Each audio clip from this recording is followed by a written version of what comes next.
with music, how you're thinking about it.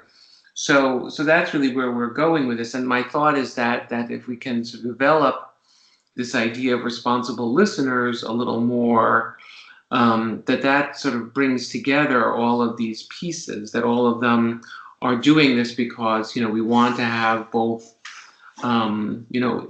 in-person and online experiences that can be shared. And that's a little bit about how we're envisioning this growth of the responsible listeners idea.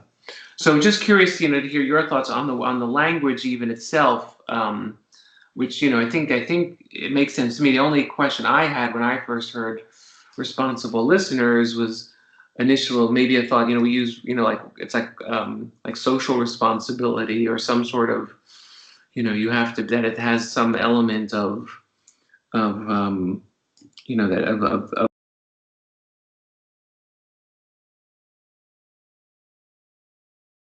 I just wanted to hear. And I don't know ultimately if this is the language that would be used to bring this together, but at least from a strategic standpoint, we see it sounds to work, and we just want to make sure from a language standpoint that it works. So I'm just curious to hear what your initial impressions are about the idea. My background is that's far less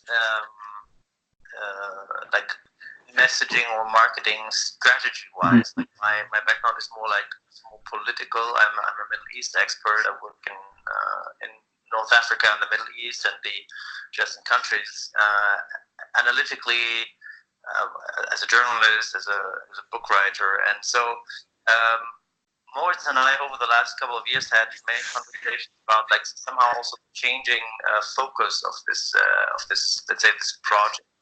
Because in the beginning, my understanding was that it's much more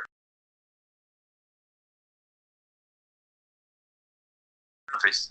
Moritz has quite a lot of experience, which means the Central Asian countries. And initially we were like, okay, why don't we try to connect the geographical Silk Road in order to just counter but complement this economic and political.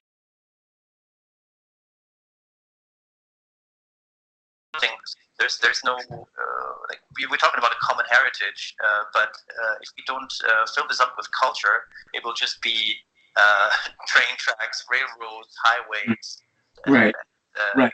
Right. This is a real cultural correspondence, let's say.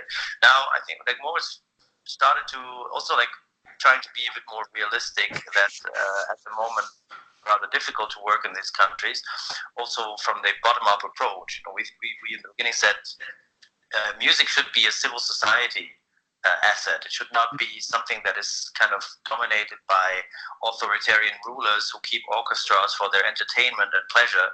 But music is this my understanding of what brings together the society, not necessarily the heads of state, but the societies, the civil. Mm-hmm. Yep. Oops. Societies. Now, I think also in Europe is stronger because we realize that it's without money and kind of ourselves, which are working in the group right now, to focus on Europe and to focus on societies in Europe. I came up with a suggestion to say, and this matches very much with the responsible listeners claim, that today, that to connect the idea of diversity to the idea of classical music, we have, of course, the orchestras are very diverse today, but the audiences are not necessarily. Germany has had hundreds of thousands of immigrants or asylum seekers from the countries along the Silk Road, Afghanistan, Iran, Syria, and so on, even Turkey now. There's many people of, let's say, an Oriental background, if I may use that term,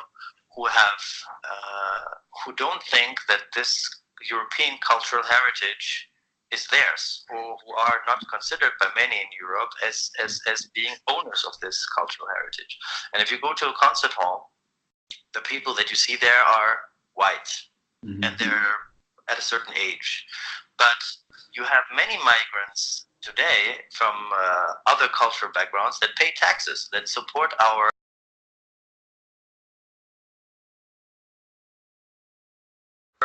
including the Berlin Philharmonic, is paid by people who who are not part of this cultural in-group, let's say. And so I thought it would be an interesting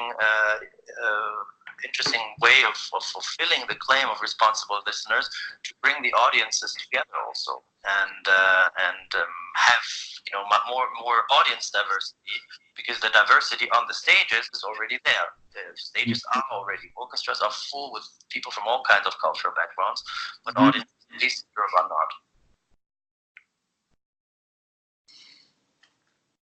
No, I think it's absolutely right, and I think as someone, I noticed that a lot too. Especially, I think it's the same, and it's it's not unique to Germany. I think it's all Western countries, the U.S. I mean, the U.S. is even. What's nice in Germany, I think at least there are some young people who still are interested in classical music. I think in the U.S. it's very rare that you see young people at symphony concerts or chamber music concerts at all. So I think I think I agree with you, and I think it opens. I think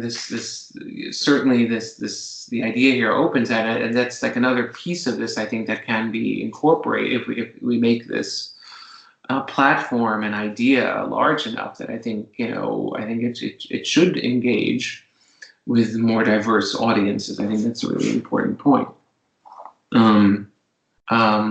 And I think what we've talked about, at least what Moritz said to me, is that that the idea of the Silk Road, and of these sort of cross-cultural experiences is sort of what he is what we is sort of as being an inspiration for people of using that metaphor.